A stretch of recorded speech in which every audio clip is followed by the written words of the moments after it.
Deuxième journée de grève intersyndicale donc ce mardi avec entre 5 000 et 8 000 personnes dans le cortège de Poitiers. La mobilisation reste d'ampleur, la plus importante depuis le début du quinquennat d'Emmanuel Macron, d'après certains, Florent Loiseau et Alexandra Lassial. Un cortège bien fourni dans les rues de Poitiers, moitié moins que le 5 décembre, mais les syndicats annoncent tout de même jusqu'à 8 000 manifestants. Cela faisait bien longtemps qu'il n'y avait pas eu de mobilisation aussi forte si l'on en croit une des mémoires de la lutte sociale dans la Vienne, Bernard Viau, l'ancien patron de la CGT dans le département. Oui, on peut considérer que c'est un véritable succès. C'est parce que je pense qu'aujourd'hui, la plus large majorité des salariés de ce pays, et je pense aussi aux privés d'emploi, ils ont compris qu'il y a une attaque qui est sans précédent contre leurs acquis. De nombreux secteurs sont perturbés depuis jeudi dernier. Le plus compliqué désormais, c'est de maintenir la mobilisation dans le temps selon les manifestants.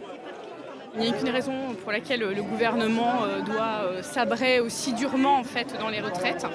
Donc il est normal que les gens décident en fait, de maintenir les manifestations, parce qu'il ne faudrait pas s'arrêter quand même en si bon chemin. Les lycéens sont venus gonfler les rangs. Des établissements ont été bloqués ce matin à Poitiers pour dénoncer la précarité étudiante.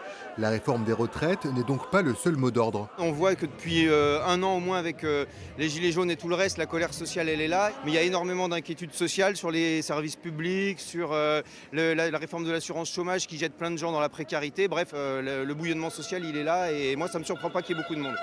La mobilisation depuis jeudi a-t-elle pu faire bouger les lignes? Les manifestants attendent désormais les annonces gouvernementales sur la réforme des retraites dévoilées demain par le Premier ministre.